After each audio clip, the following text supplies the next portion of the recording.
agosto também a gente pretende fazer um treinamento profético aí para pastores e líderes, lá com o Fábio Souza. Na terça e a gente vai estar com ele lá no Rio para tentar definir direitinho a data para a gente fazer isso aí. Eu acho que vai ser um tempo bom para a cidade, né? Juízes 12:4.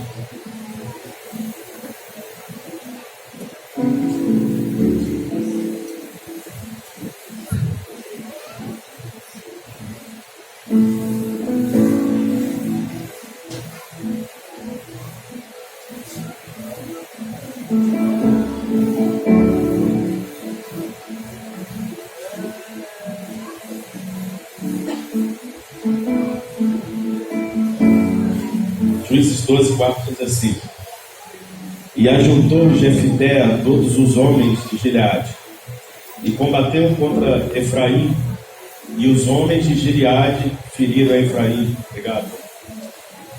Porque esse dissera-lhe: Fugitivos sois de Efraim, vós gileaditas que habitais no meio de Efraim e Manassés. Porque tomaram de Efraim, diziam: Deixai-me passar. Então os gileaditas perguntavam: És tu efraimita? E dizendo ele não, então lhe diziam: Dizem, pois, Shibolete. Porém ele dizia Sibolete, porque não o podiam pronunciar bem. Então pegavam dele e o degolavam nos vales do Jordão, e caíram de Efraim naquele tempo 42.000.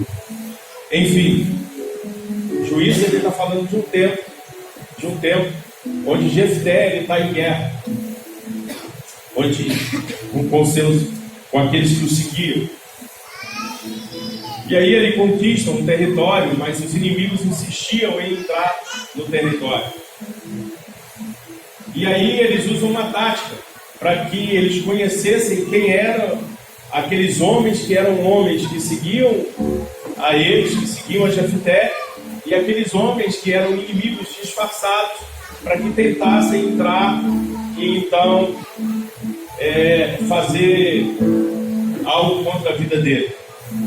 Então eles têm uma ideia e eles falam assim: olha, você vai perguntar a esses homens, você na verdade vai mandar eles falarem a palavra Shibolete. Essa palavra é até interessante porque o significado dessa palavra é rios correntes, né? E aí quando eles pediam para falar o povo que era o povo inimigo, eles não conseguiam pronunciar o SH, que era o hebraico. Então, ao invés de eles falarem Shibolete, eles não conseguiam, e eles falavam Sibolete. E quando eles pronunciavam Sibolete, eles entendiam que aqueles homens não faziam parte dos homens que serviam a Deus, mas faziam parte dos homens que eram inimigos. Então, a maneira que se encontrou naquele tempo de definir quem era de Deus e quem era inimigo era a pronúncia da palavra, porque aqueles que eram de Deus, aqueles homens que caminhavam com Jefté, eles tinham a mesma linguagem. E por eles terem essa mesma linguagem, a pronúncia deles era igual. Enquanto o inimigo, que ainda que fosse parecido com algum deles, ainda que tivesse até uma característica física parecida com a característica física desse, ainda que de repente eles colocassem até a mesma vestimenta que eles eram traídos pelo seu modo de falar. Porque quando eles pronunciavam essa palavra, automaticamente se entendia que eles não eram um povo amistoso, que era um povo amigo. Então, desde aquele tempo, o que nós precisamos entender é que existe uma diferença entre nós, que somos homens e mulheres que seguem a Cristo, e daqueles que não são. Eu gosto dessa palavra justamente porque ela significa isso: águas correntes, águas que não param, águas que são limpas. Enfim. Mas essa é a grande verdade desse texto. Era um tempo de guerra, um tempo de dificuldades, um tempo de caos, onde Jefté tinha sido... Você conhece a história de Jefté? Jefté era um cara que era humilhado pelos seus irmãos. Jefté era um cara que era filho de uma prostituta. Era o cara menos provável de Israel. E aí Deus levanta Jefté como um cara que vai libertar Israel. Enquanto os seus irmãos que o rejeitavam não se levantaram para que algo acontecesse. E interessante é que esses homens que seguiam Jefté até agora eram os homens que também eram desprezados. Eles saíram de homens que eram desprezados pela nação, homens que não tinham nada a apresentar, homens que não tinham nada, homens que eram considerados os piores de todos, e esses homens se tornam os heróis de Israel. Esses homens eles se levantam crendo em Deus para que salvasse Israel. Mas enfim, o que eu quero frisar aqui é justamente isso. É que o modo que eles descobriram é que era fácil identificar quem não era deles. Por quê? Porque quem era e que servia a Deus, e quem era do exército do Deus vivo, ele tinha sempre o mesmo proceder de falar. Mas aí Marcos 14, 69.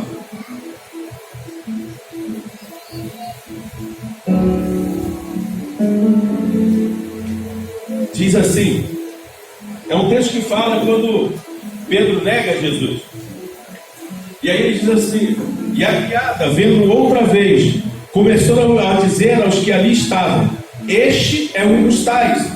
Mas ele o negou outra vez. E pouco depois os que ali estavam disseram outra vez a Pedro, verdadeiramente tu és um deles, porque também é galileu e a tua fala é semelhante. Então Pedro ali, ele quer negar a Jesus, ele ainda não tinha tido encontro com o Espírito Santo. Então Pedro, naquele momento, ele não quer ser reconhecido por ninguém. Ele não quer que ninguém saiba que ele é um servo de Jesus. Mas a verdade é que quando ele está ali, como ele expressa e ele fala algo, as pessoas automaticamente reconhecem, olha, você é um deles. Porque você anda como eles, mas mais do que isso, você fala como eles. O modo de falar dele era diferente, era um modo específico. E assim como lá atrás, lá em Jefté, eles arrumaram um meio de reconhecer quem era e quem não era, agora esse meio ele permanece, porque aqueles que andam juntos e aqueles que creem em Cristo, esses têm uma mesma fala e um mesmo proceder. E ainda que eles tentem disfarçar que não são, automaticamente eles são reconhecidos que são. Porque quando eles falam alguma coisa, automaticamente as pessoas reconhecem. Então esse Pedro, que ainda não era unido do Espírito Santo, ainda que ele tentasse esconder quem ele era impossível, porque o seu modo de falar era igual ao mestre. Agora veja só, ele não está falando porque ele estava pregando a respeito de Jesus, ou porque ele falava do reino, igual Jesus falava do reino. É que aquilo estava tão dentro dele, ainda que naquele momento ele quisesse negar, que a fala dele, ele não estava falando de Jesus, pelo contrário, ele queria que ninguém soubesse. Ele não estava pregando o evangelho, porque ele não queria que ninguém soubesse que ele estava fazendo isso. Mas o modo de se expressar, quando ele falava, automaticamente as pessoas percebiam que aquele era alguém que andou com Cristo. Porque ainda que a gente não venha falar em determinados momentos, ainda que a gente não venha expressar em determinados momentos, se você verdadeiramente carrega Cristo, se você teve encontro com Cristo, o seu modo de falar e o seu modo de agir automaticamente vai denunciar de quem você é, de quem você anda. Lá atrás era necessária uma palavra, para que dentro dessa palavra ele pudesse distinguir quem era e quem não era. E agora em Pedro, basta abrir a boca para que as pessoas reconheçam quem ele era e com quem ele andava.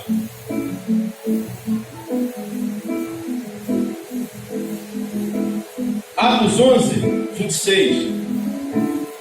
E sucedeu que todo ano se reuniram naquela igreja e ensinaram muita gente em Antioquia.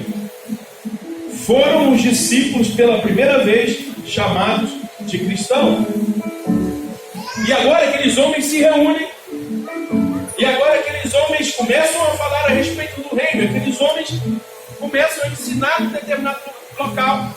E agora as pessoas olham para aqueles homens e falam, cara, esses homens, eles são bem parecidos com o mestre dele. Esses homens têm o mesmo modo de agir, o modo de proceder. Esses homens representam Cristo. E portanto, se eles representam Cristo, então agora eles são cristãos. Porque Cristão significa pequenos cristos. As pessoas olham para eles e falam assim, olha, é como se tivesse pequenos cristos.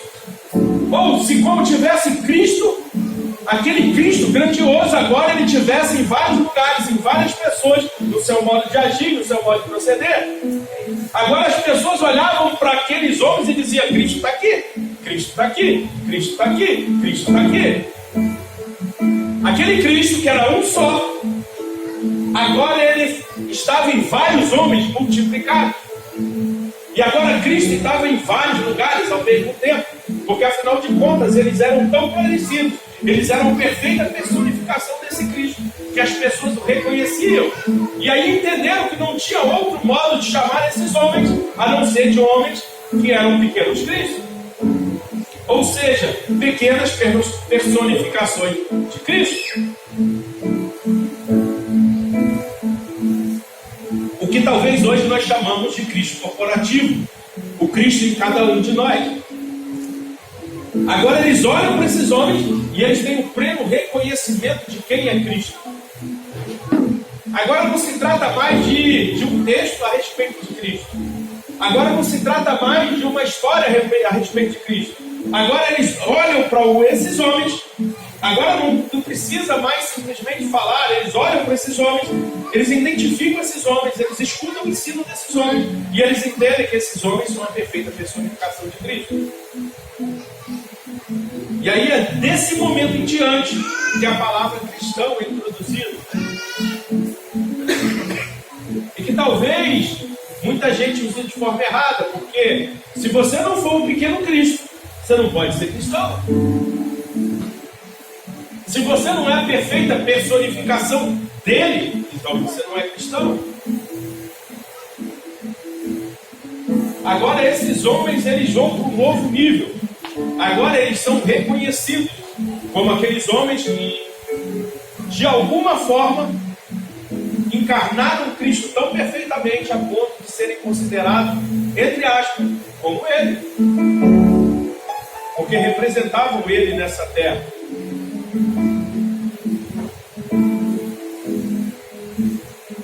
Veja só, lá em Jefté, era necessário pronunciar uma palavra para que as pessoas entendessem que havia diferença, porque no modo de falar se entendia quem era e quem não era.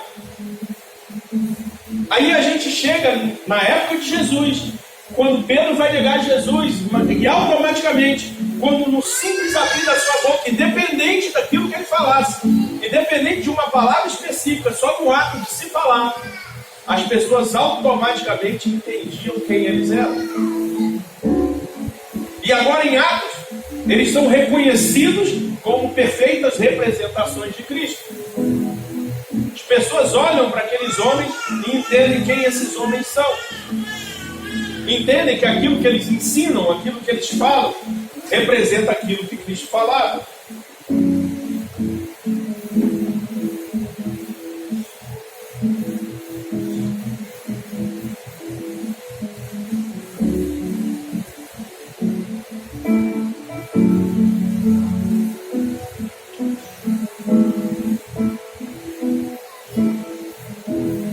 1 Coríntios 2,14.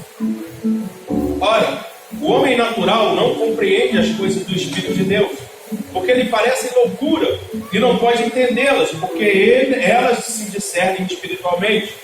Mas o que é espiritual discerne bem tudo, e ele de ninguém é discernido.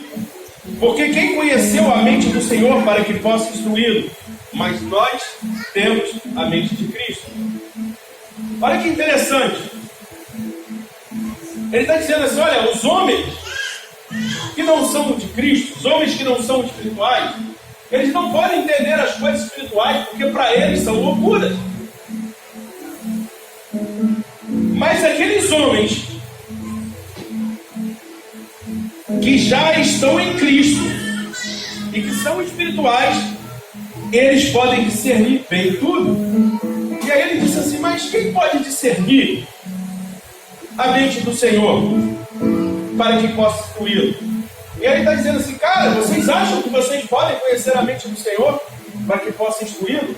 É possível alguém discernir a mente do Senhor? E aí eu posso te dar a resposta que ali não tem. Não, ninguém pode discernir a mente do Senhor. É impossível, e é isso que ele está querendo dizer. Mas tem um porém, ele diz assim: mas nós temos a mente de Cristo. E ora, agora que não é mais a sua mente, e é a mente de Cristo, agora você pode discernir as coisas de Deus. Porque não é mais a sua mente carnal, mas a mente de Cristo que agora domina você. Se você for um homem ou uma mulher carnal, ora, impossível discernir a mente do Senhor, porque você vai tentar discernir a mente do Senhor com a sua própria mente, o que torna isso impossível. Mas ora, se você é um homem espiritual, se você é uma mulher espiritual, agora você tem a mente de Cristo. E uma vez que você tem a mente de Cristo, as coisas são discernidas espiritualmente através de Cristo e não através da sua força ou da sua carne.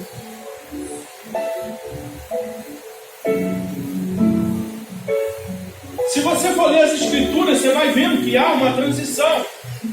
Em dado momento, uma palavra específica diferencia quem é e quem não é. Em dado momento, isso muda.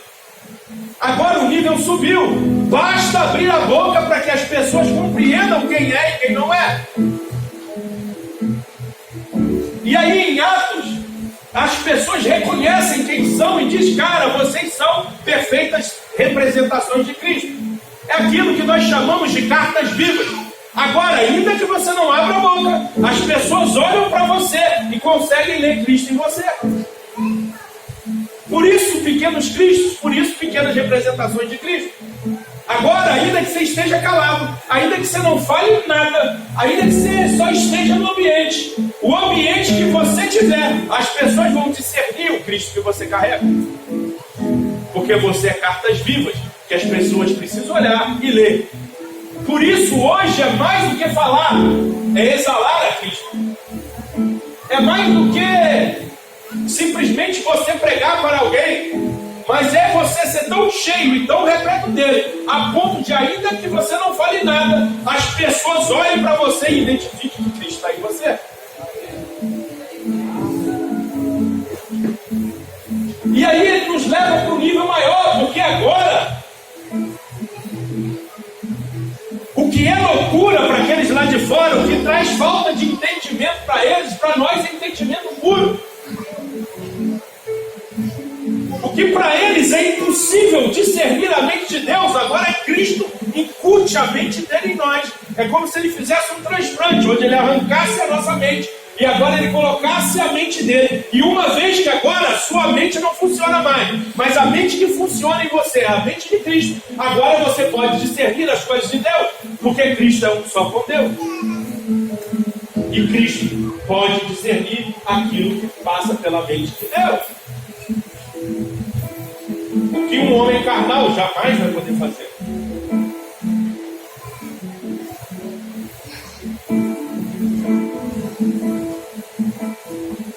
E é interessante que ele vai dizer assim: ele disse para mim, para você, olha, talvez você tenha a mente de Cristo. Ele diz: nós temos a mente de Cristo. É uma afirmação. Se você entender que você possui a mente de Cristo, você vai conseguir discernir as coisas espirituais. O problema é que nós, enquanto igreja, insistimos em não ter conhecimento. Nós insistimos em não entender quem nós somos. E aí a gente prefere apresentar coisas braçais, de extremos esforços a Cristo, para mostrar que, ora, nós o servimos, ora, nós trabalhamos para Ele. Desculpa, nem para trabalhar para Ele é para você trabalhar. Você tem que trabalhar com Ele. A gente se cansa porque a gente trabalha para Ele, quando nós deveríamos trabalhar com Ele. Então agora a gente precisa aprender que nós temos a mente de Cristo. E ora, se eu sou um com Cristo, assim como Cristo é um com o Pai, se Cristo pode discernir as coisas do Pai, se eu possuo a mente de Cristo, eu posso discernir essas coisas. E aí eu entendo que não se trata mais de trabalho braçal, ainda que seja lícito aquilo que nós fazemos. Marta e Maria. Ele nunca disse que o que Maria fazia, que Marta fazia, estava errado. O que ele disse foi que Maria escolheu a melhor parte. O que ele estava dizendo, olha, Marta, o que você está fazendo é bom, é de Deus, deve ser feito, mas aquilo que Maria escolheu é melhor do que aquilo que você escolheu. Porque Maria escolheu não fazer muitas coisas. Maria escolheu mergulhar nos meus pés e receber a orientação que vem de mim e aprender de mim. E isso é mais importante do que todas as outras coisas. Por isso é lícito o que Marta faz, mas o que Maria faz é melhor. O problema é que nós pensamos que aquilo que apresentamos com o nosso braço e a nossa força, ainda que seja de Cristo, é algo muito bom e que é a melhor parte. Mas não, existe uma melhor parte, que é ficar aos pés dele, aprender dele, fazer aquilo que ele faz. E isso não nos traz cansaço. Mas precisamos entender, a mente de Cristo já está sobre nós. O que nós não entendemos ainda como igreja é que a gente olha e fala assim, cara, eu vou fazer isso aqui, porque isso aqui é bíblico, a Bíblia já manda eu fazer isso. Isso é muito bacana. Cara, isso é lícito, não tem problema nenhum. Mas você podia, ao invés de estar fazendo isso, simplesmente estar reproduzindo o que ele está fazendo. Isso é muito mais efetivo. Isso é muito melhor. Porque afinal eu tenho a mente de Cristo. O teu problema é que eu acho que se é lícito, se é bíblico, se está lá, não preciso perguntar ao Pai. Desculpa, todas as coisas nós temos que perguntar a Ele.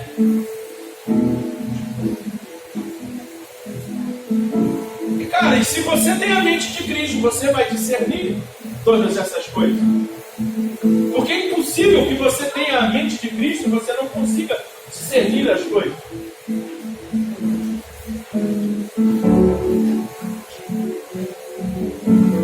Agora, o que ele está dizendo é que todos nós, exatamente todos nós, já temos essa mente. O problema é que você pode ter essa mente e não usar essa mente. Você prefere ainda ativar a sua mente carnal e deixar que a sua mente carnal funcione, enquanto a mente de Cristo, que já foi liberada sobre você, ela está lá, mas está sem uso. A gente insiste ainda em não ligar a chave da mente de Cristo que nos deu. E a gente ainda insiste, ainda que ele desligue a chave da nossa mente. A gente continua ligando essa chave, porque a gente precisa pensar, porque a gente precisa entender. Nós mudamos totalmente a cultura. Nós agora queremos apresentar muitas coisas a Ele, porque nós queremos de alguma maneira sermos reconhecidos. Nós queremos de alguma maneira fazer algo que vai agradar ao Pai. E aí eu lembro de uma história que aconteceu no Everest. Um dia um homem chamado David Sharp, ele tenta subir o Everest. E aí ele chega numa gruta que é chamada de Bota Verde. É uma gruta onde todo mundo que vai subir o Everest tem que passar. É um ponto que alguns homens já chegaram até morar lá um tempo. Um cara meio doido, mas esse David Sharp, ele sobe o Everest e quando ele desce, ele para nessa caverna, quase que morrendo, exausto. Ele então não tem condição mais de descer, e lá é um frio terrível. Ele não tem mais alimentação, ele não consegue subir. Quase ninguém sabe disso, mas se gasta muito dinheiro para subir o Everest. Cerca de $25 mil.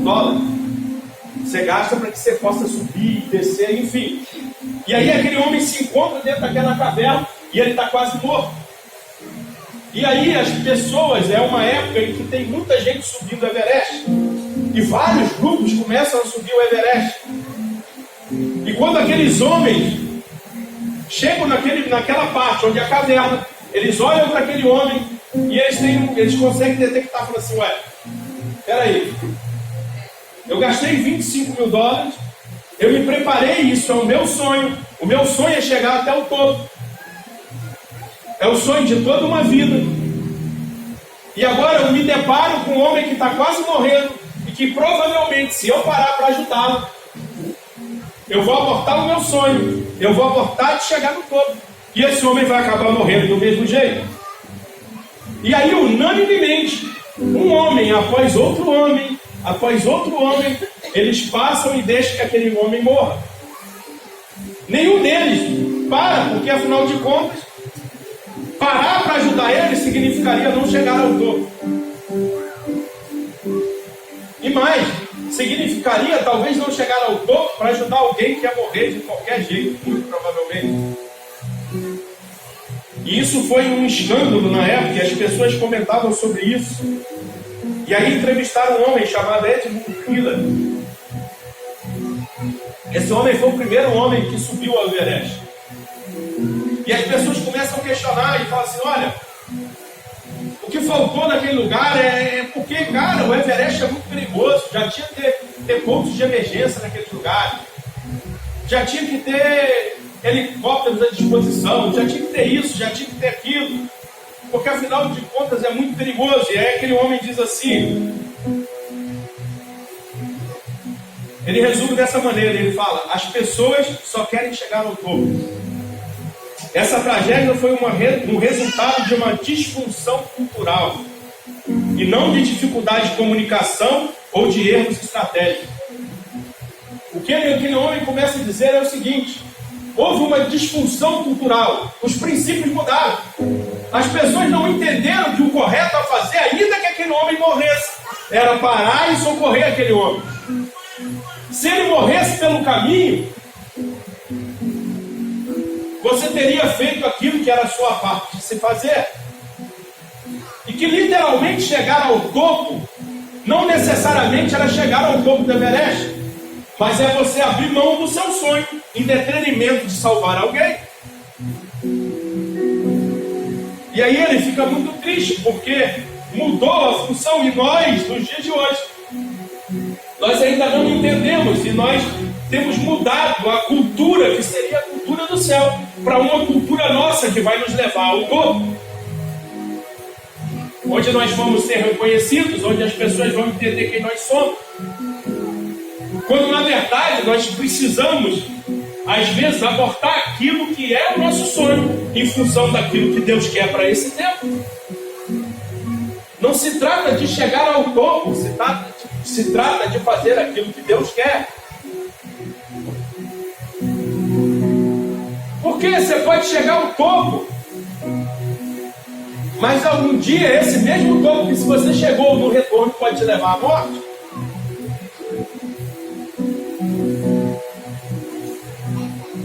Mas se você entender, se você parar e se você fizer aquilo que é a vontade do Pai, as coisas vão mudar totalmente. Hoje nós precisamos ser aqueles homens e mulheres, literalmente, as pessoas vão ler em nós Cristo, mas as pessoas só serão capazes de ler Cristo em nós, se verdadeiramente agora nós formos aqueles homens e mulheres que fazem a vontade do Senhor. Porque o nível foi mudando. Você lembra lá no início do texto? No falar de uma palavra reconhecia quem era e quem não era. Mas foi se passando o tempo e agora o reconhecimento passa a ser um simples abrir da boca.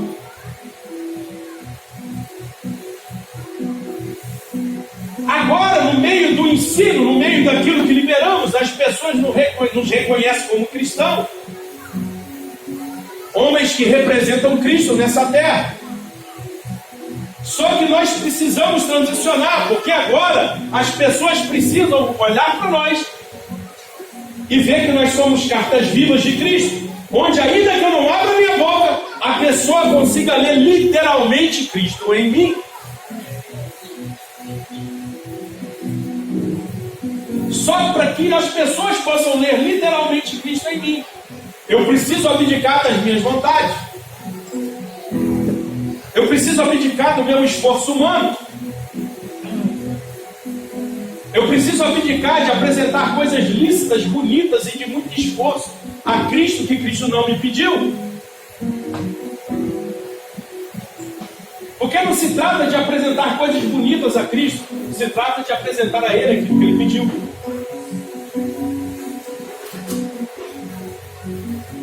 Você pode ser Marta, não tem problema nenhum, é lícito. Mas quem Ele está procurando é Maria. Porque Maria escolheu a melhor parte.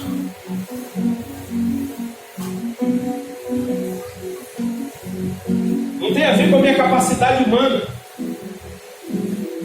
Tem a ver com Ele, por isso Ele facilitou. Porque na minha capacidade humana, eu posso fazer um monte de coisa, mas em algum momento eu vou me cansar. Em algum momento eu não vou ter forças mais para fazer. Mas na força do Espírito se trata de simplesmente estar aos pés dele. Uma vez que eu estou aos pés dele, ele me ensina. E ele faz por mim e através de mim. Então, desesperadamente, nós precisamos ativar a mente de Cristo que já está em nós. Não é uma mente que vai vir. Não é algo que se agora você, nesse culto, nessa noite, você tomar uma posição, agora essa mente de Cristo vem sobre você. Não. Uma vez que você é cristão, uma vez que você está na presença dele, você já tem a mente de Cristo. Agora, usar essa mente ou não é contigo. Agora não vivo mais eu, mas Cristo vive em mim, depende de um posicionamento meu e seu. Cristo já está em nós, Cristo já vive em nós. Agora deixar que esse Cristo tome 100% da nossa vida e que as nossas atitudes sejam pautadas por Ele, não por nós, isso é uma escolha nossa. Cristo vive em mim, ótimo, show, e vive mesmo, porque uma vez que Ele entrou em você, Ele não sai mais. Agora, deixar com que Ele viva através de você e independente de você é outra história. Assim é com a mente de Cristo, ela já está aí. Decidiu usá-la, é contigo. Agora, uma vez que essa mente ela é ativada em você, você vai discernir as coisas do Pai. Porque, ora, Cristo é um com o Pai, mas eu sou um com Cristo. Então, aquilo que Cristo sabe do Pai, eu sei de Cristo. Eu não consigo ouvir o que o Pai está falando, mas Cristo ouve o que o Pai está falando, e eu consigo ouvir aquilo que Cristo está falando, porque aquilo que o Pai fala a Cristo, a Bíblia diz que Cristo fala a mim. Então, se Cristo ouve do Pai, eu consigo ouvir de Cristo. Aleluia. Tem a ver com Ele.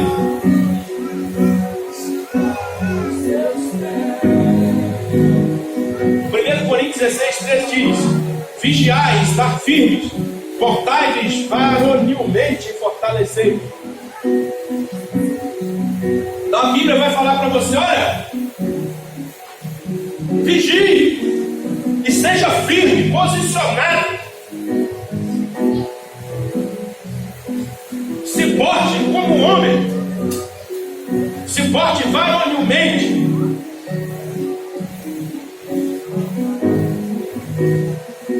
A gente até brinca, né? No reino dos céus não tem mariquinha. Tem que se portar como um homem posicionado em Deus.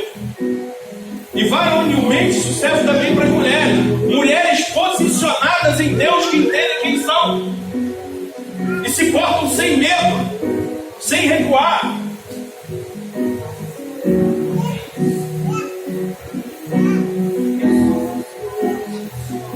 E aí, depois que você se porta varonilmente, então agora você se fortalece, porque tem a ver com a força dele e não com a sua. É o que a gente brincava antigamente, chamava de unção de Chuck Norris.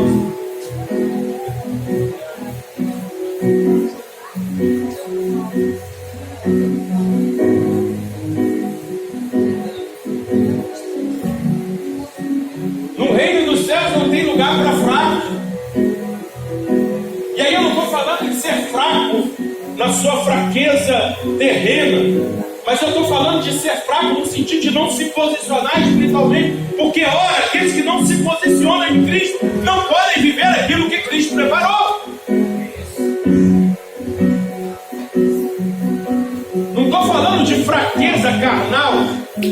Eu estou falando de fraqueza de não posicionamento.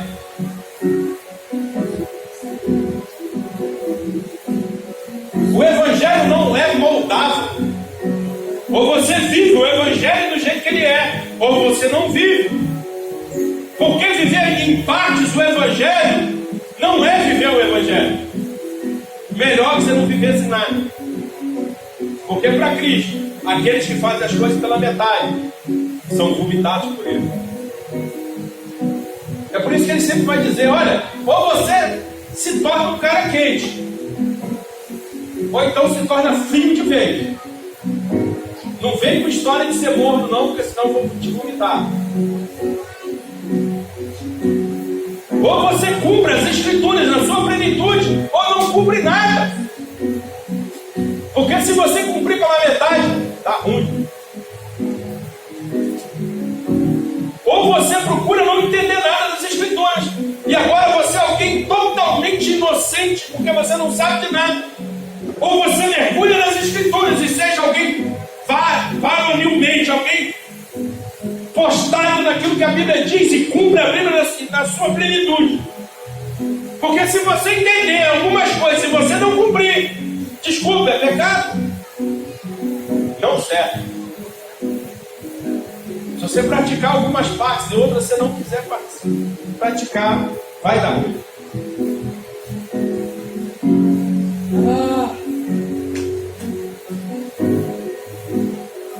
Para Deus, meia verdade é mentira. Meia verdade não é metade de uma verdade. Ela é uma mentira.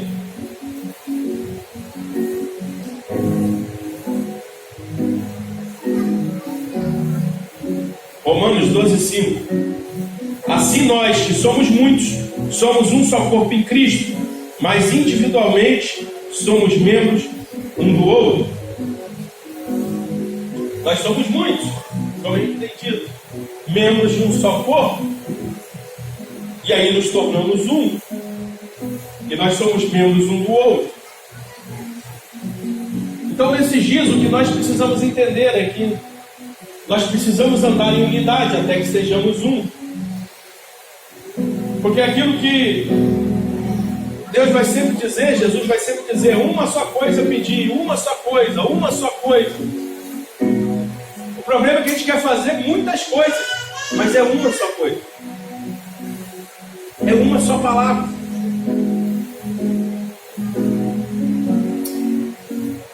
Eu gosto disso porque é interessante, porque Deus, em muitos momentos, Deus trabalha de forma plural. Façamos nós.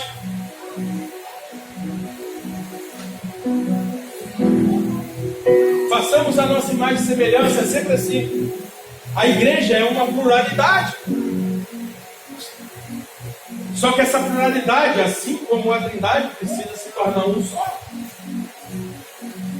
Agora ele vai sempre dizer a respeito dessas coisas, uma só coisa.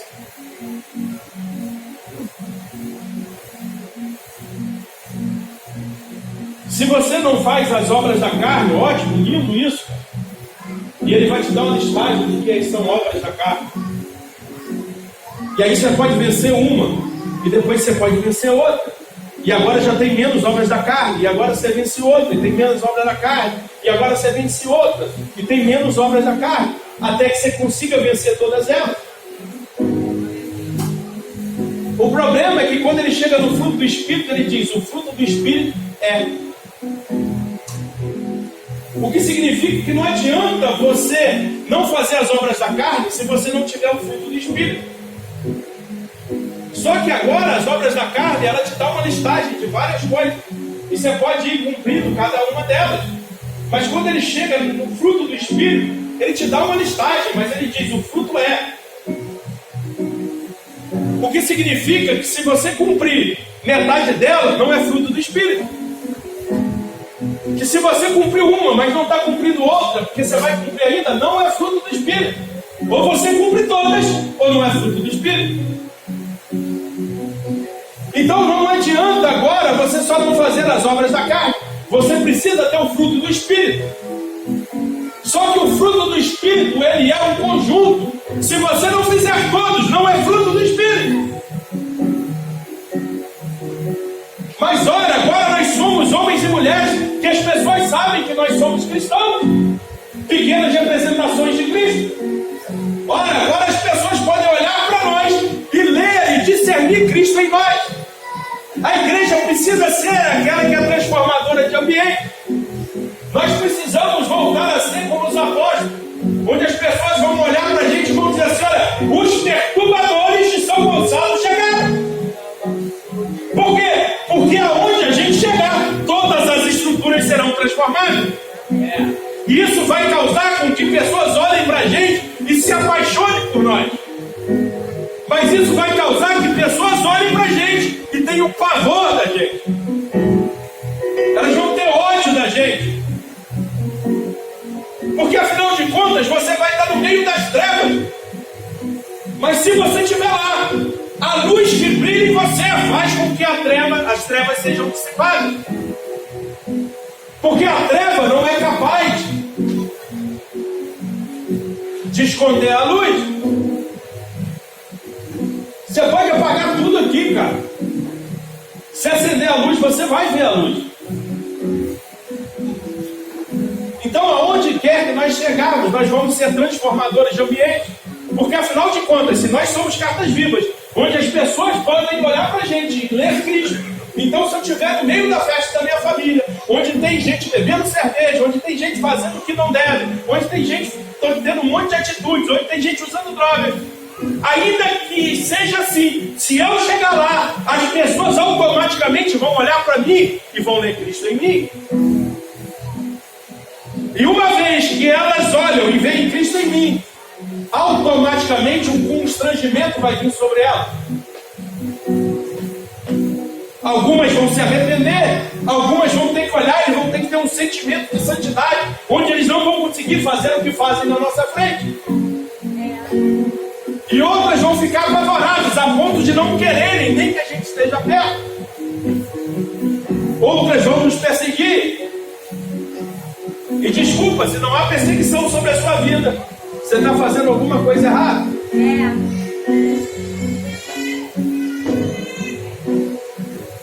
É mais fácil ser perseguido por não pecado do que ter pecado.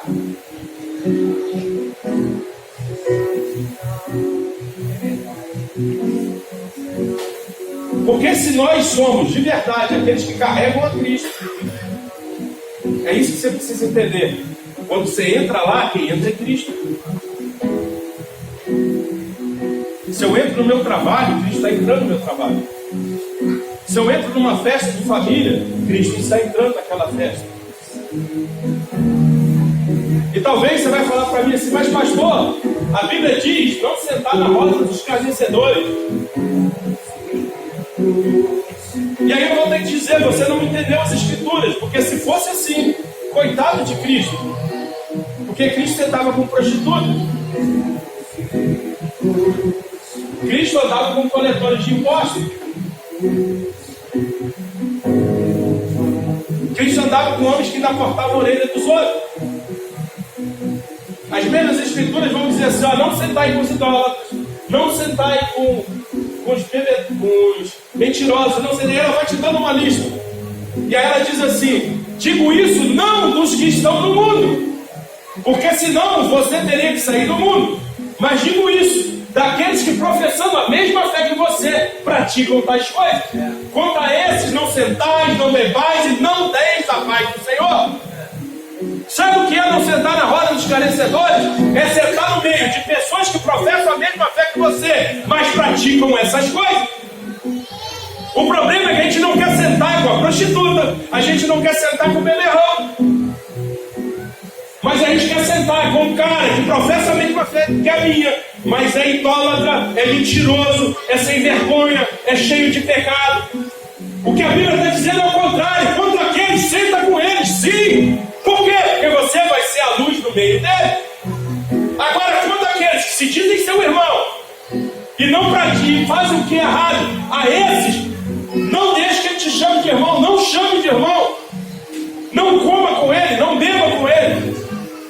Sabe qual é o nosso problema? É que a gente olha para esses homens lá de fora e a gente pensa assim: não posso me misturar. Eu sou santo. E aí eu olho para aquele irmão que está dentro da igreja e não quer mudança, e que faz tudo que é errado, e eu digo assim: nossa, mas eu tenho que dar oportunidade para esse irmão.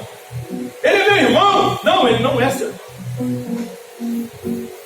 Eu tenho que ajudar ele. Não, cara, quanto a esse, é aquilo que o Paulo diz: tire do meio da congregação e bote lá fora para ser tentado por Satanás.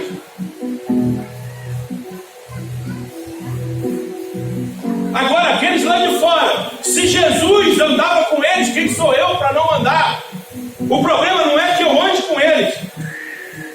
O problema é se eu andar com eles e me moldar a eles. Quando na verdade eles precisam se moldar a nós. O problema é que a Bíblia diz assim: olha, seja amigo do Filipe. Depois discipule o Filipe. E agora traga Filipe para a igreja. Mas não, agora eu quero fazer o seguinte: agora eu trago Filipe para a igreja. E se ele ficar na igreja, eu discipulo ele.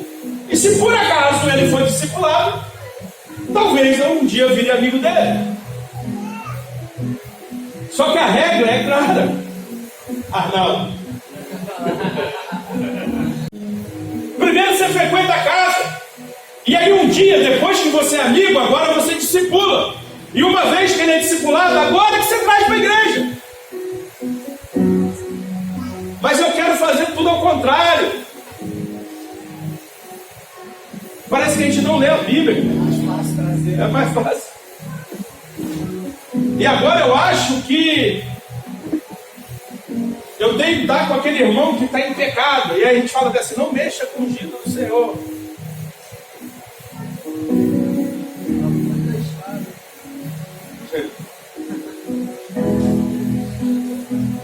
Quando ele está falando assim: cara, se esse cara é assim, não senta com ele, não bebe com ele, não anda com ele. Agora aquele cara lá de fora, senta com ele, abraça ele, seja amigo dele, até que ele possa ver Cristo em você. O fato de você estar lá não significa que você tem que se amoldar a ele. Pelo contrário, a sua luz tem que brilhar a tal ponto de trazer constrangimento a eles, ainda que você não fale uma só palavra. Não se trata do quanto nós falamos, mas do quanto nós parecemos com ele. E aí eu volto a te dizer, só para te lembrar e para a gente encerrar. Lá em Jefité era Shibolete ou Sibolete? Aquele que não era da mesma família, aquele que não pertencia ao mesmo rei, aquele que não era aliado, não conseguia pronunciar o SH. Então, se falasse, no modo de falar, se entendia quem era e quem não era. Depois do Pedro, antes de conhecer o Espírito Santo, antes da revelação do Espírito.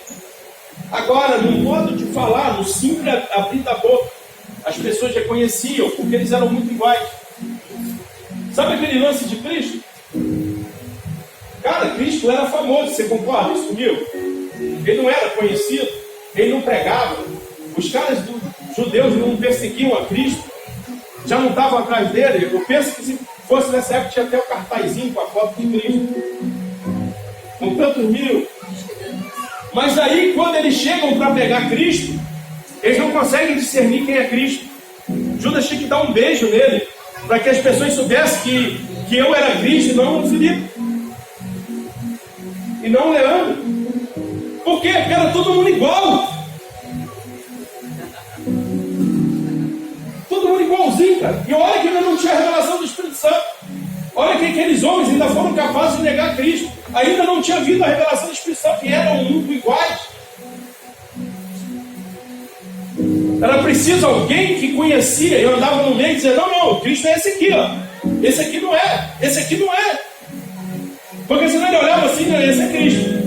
Não, mas é esse. Não é. Ainda arriscava pegar o cara errado. Porque eles eram muito iguais.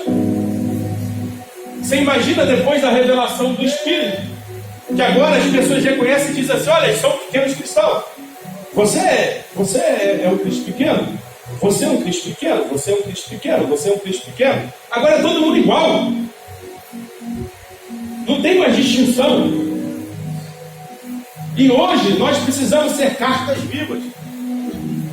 Porque se nós formos iguais a Cristo, ainda que você não fale, a pessoa consegue olhar para você e falar assim: é Cristo.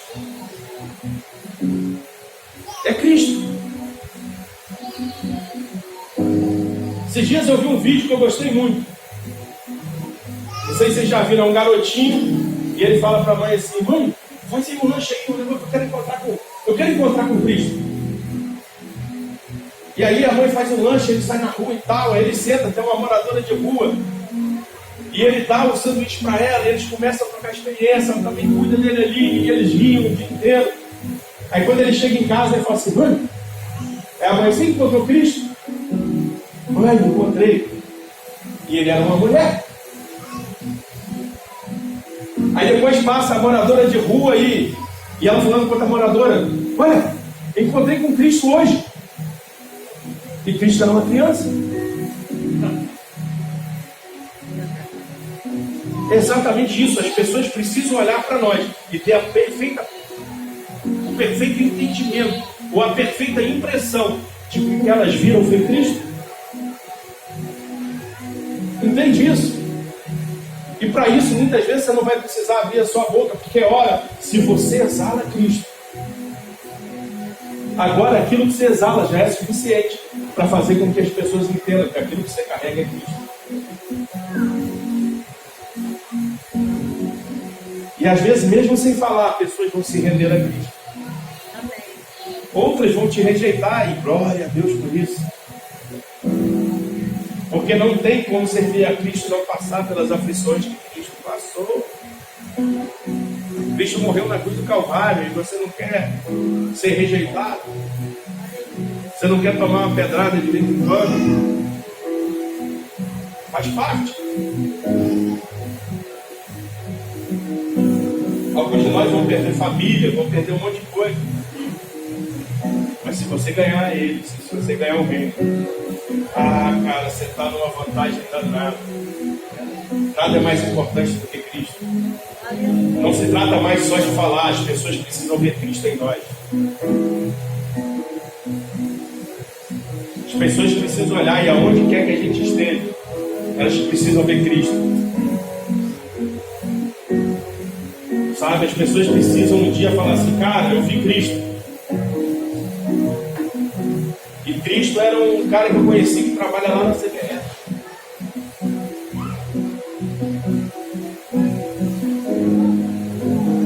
O Cristo é um cara, eu vi Cristo na Marinha.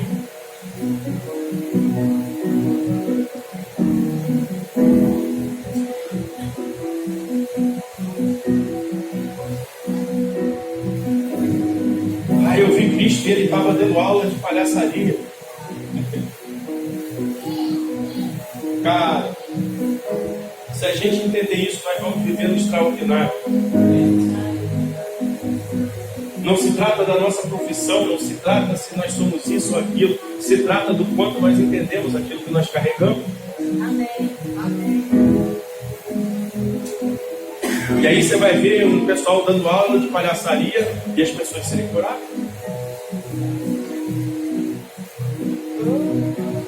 Tem a ver com aquilo que você carrega. Talvez você vai ser chamado para falar de algo e vão te falar só: não pode abrir a boca aqui para falar de Cristo. Mas as pessoas vão te procurar no final: me fala com essa parada aí. Você carrega um negócio aí que eu quero. Nós transicionamos. Não tem mais a ver com cibolete ou chibolete. Não tem a ver com as pessoas nos perguntarem algo e aí, dependendo da nossa resposta, eles entendem se nós somos ou não somos. Não tem mais a ver de quando nós abrimos as nossas bocas, as pessoas descobrem que nós somos cristãos. Não, cara. Agora nós somos aqueles que são detentores da mente de Cristo, cartas vivas do Deus Todo-Poderoso. Então, aonde quer que nós chegarmos, só o fato de nós estarmos lá, as pessoas compreenderão que Cristo está lá. E aí milagres vão acontecer, ainda que a gente não abra a boca. E aí pessoas vão se render a Ele, ainda que a gente não abra a boca. E aí nós vamos ver a cidade de São Gonçalo transformada, mesmo que a gente não abra a boca. Se trata da cultura correta.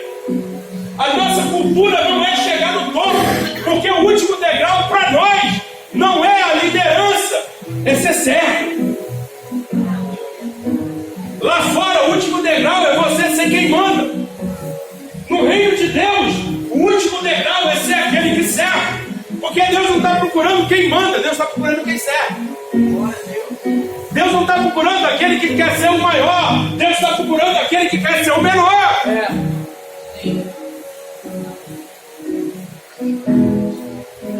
Deus não está procurando aquele cara que é eloquente, Deus está procurando aquele cara que é repleto e munido do Espírito de Deus.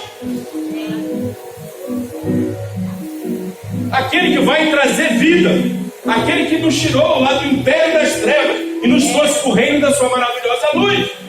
Aquele que nos transicionou, porque desculpa, você não tinha capacidade de sair do reino das trevas. Não foi você que olhou para ele um dia e escolheu: olha, hoje eu não quero mais ficar nas trevas, porque agora eu quero ser luz. Não, um dia esse Cristo iluminou o seu coração e através dele tem iluminado o seu coração. Agora você tem um entendimento e agora você saiu das trevas para a luz, porque ele quis.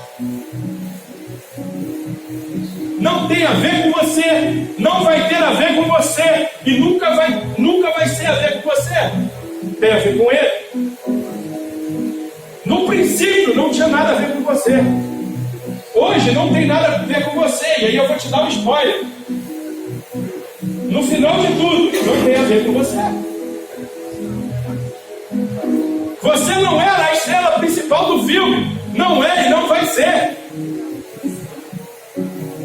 É ele. Agora você já carrega o que você precisa. Você já tem a mente de Cristo. Então acessa Cristo, porque Cristo tem acesso ao Pai. Ele já nos deu a chave. Já nos deu a chave de Davi. Já nos deu. Cara, usa isso. Entra lá e abre as portas que precisam ser abertas. Porque quando você for, quem vai é Cristo. Quando as pessoas odiarem a Cristo, você não se preocupe, porque na verdade elas estão odiando a Cristo. Quem faz guerra contra você, faz guerra contra ele. Então você não precisa ficar dodói. Então você não precisa ficar triste. Porque se a guerra é dele, quem resolve a guerra é ele. Não tem a ver com as minhas forças, tem a ver com quanto eu me rendo a ele. Aleluia. Ah, Senhor, me afrontaram. Um dia o Senhor vai mostrar para eles, eles vão ficar aí, eu vou cantar essa lua de mel. Mentira! Um dia o Senhor vai fazer todas as coisas, e se Ele te colocar lá, o seu inimigo, aquele que te afrontou, aquele que foi contra você, vai sentar e vai comer junto com você. Porque preparar a mesa na presença dos meus inimigos não é para você chacotear o inimigo, é para que aquele que é seu inimigo possa sentar com você e provar da sua vitória. Para quê? Para que ele também tenha vitória, e para que ele seja liberto, e para que ele seja transformado, e para que talvez a vitória dele seja maior que a sua.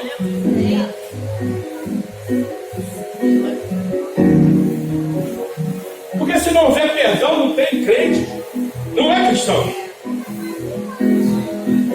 Ah, mas o cara é um Judas na minha vida. Glória a Deus, vai te levar para o caminho certo.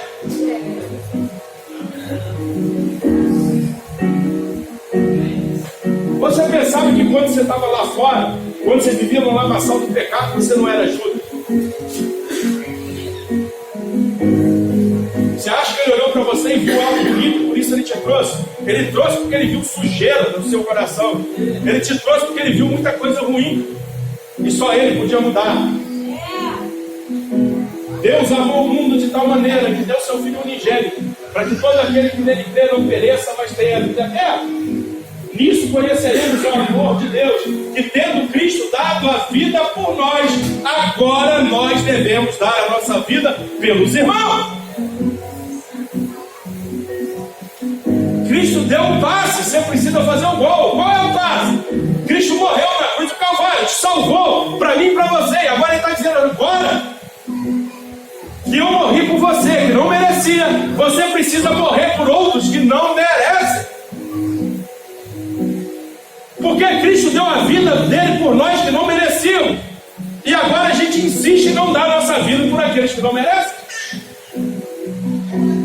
E queremos ser chamados de pequenos cristos. Sim.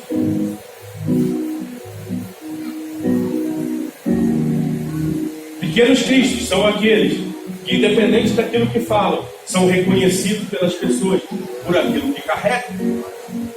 Porque o que eu carrego é precioso demais. Cristo, se nós exalarmos Cristo, vamos levantar, vamos adorar?